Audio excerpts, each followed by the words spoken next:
जिसे हम प्राण शक्ति कहते हैं, वह प्राण शक्ति और कुछ नहीं है। वह हमारा मनोबल है, आत्मबल है, विश्वास है, धैर्य है, साहस है। इसी को तो प्राण शक्ति कहते हैं। और प्राणधन आयाम का मतलब होता है कि इन्हीं मनोबल, आत्मबल को विस्तार करने का नाम ही प्राणायाम है। इसकी कुछ तकनीक हैं, जैसे अष्टकुंभक प्राणायाम, लेकिन इसको करने के पहले कुछ बेसिक प्राणायाम की कुछ तकनीकें हैं। श्वास प्रश्वास की आवागमन की क्रियाएं हैं, क्योंकि श्वास प्रश्वास की जो क्रियाएं हैं उस पर अगर हम नियंत्रण नहीं करते हैं तो हमारी मानसिक जो दशा है वो बदलने लगती है, विचलित होने लगती है।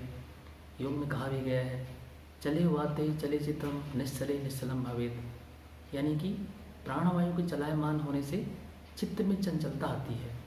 और चित्त का मतलब होता है मन, बुद्धि और अहंकार। अगर मन, बुद्धि और अहंकार को नियंत्रित करना चाहते हैं तो अगर हम प्राण की गति को अगर हम नियंत्रित कर दें तो आराम से इस चित्त पर, मन पर हम विजय प्राप्त कर सकते हैं। हमारी मन स्थिति के अकॉर्डिंग अगर हम प्राणायाम का चयन करें तो बहुत जल्दी हम अपने मन को नियंत्रित कर सकते हैं। जैसे अगर कोई अवसाद में है और मोटिवेशन का अभाव है, वह निराश हो चुका है ज़िंदगी के प्रति, तो ऐसी स्थिति में सूर्यवेदी प्राणायाम, भस्त्रिका प्राणायाम सबसे ज़्यादा लाभकारी है। जब हम राइट नोस्ट्रिल से श्वास को लेते हैं और जब होल्ड करते हैं और जब चंद्र नाड़ी लेफ्ट से जब छोड़ते हैं तो इससे हमारे अंदर उष्णता का संचार होता है, सक्रियता का संचार होता है और बहुत जल्दी हम अपनी प्रकृति को कंट्रोल कर लेते हैं। इसी तरीके से अगर कहीं हम दुश्चिंता में हैं, हम फ्रस्ट्रेट हो गए हैं, हम तनाव में हैं, तो जस्ट अपोजिट जब हम चंद्र नाड़ी से श्वास लेते हैं और छोड़ते हैं श्वास को दूसरे नोस्ट्रिल से, इस क्रिया को जब बार बार करते हैं तो इससे हमारे अंदर में जब शीतलता का संचार होती है तो तत्काल हम इस दशा को और दिशा को नियंत्रित कर लेते हैं। तो यह बहुत ही व्यवहारिक प्रक्रिया है। अगर हमें कुछ भी समझ में नहीं आ रही है तो हम लंबी गहरी श्वास अंदर लेकर और दोनों नोस्ट्रिल से ही धीरे धीरे हम श्वास अगर बाहर छोड़ते हैं तो इस क्रिया के माध्यम से भी हम नियंत्रण कर सकते हैं। अगर इसमें हम भाव को जोड़ दें तो यही बन जाती है सोहम ध्यान। हर श्वास में सो के भाव और हर प्रश्वास में हम के भाव। जो परमात्मा है वही हम हैं।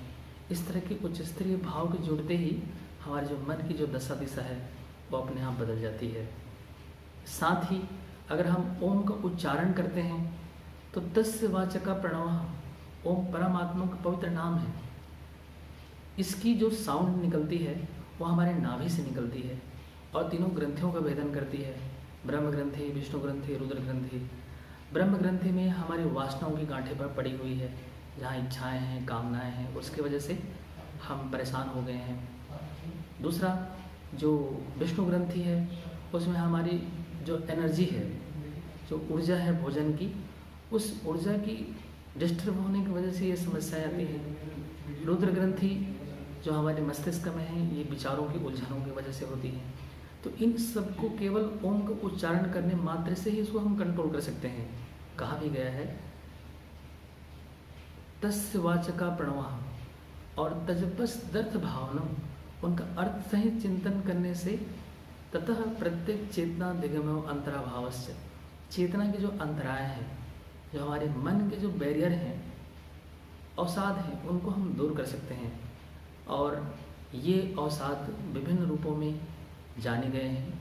मुख्य रूप से 9 हैं, जिसे हम व्याधि, स्थान, संशय, प्रमाद, आलस्य, अविरति, भ्रांति दर्शन, अलग भूमि, अनवस्थित चित्त विषय पास्ते अंतराय कहते हैं। इनको दूर करने के लिए सिर्फ ओम का उच्चारण करने मात्र से ही ये जो सिम्टम्स हैं ये दूर हो जाती हैं। बहुत सारे स्वरूप हैं, किसी भी अभ्यास को करके इन मानसिक जो समस्याएं हैं उससे निजात पाया जा सकता है।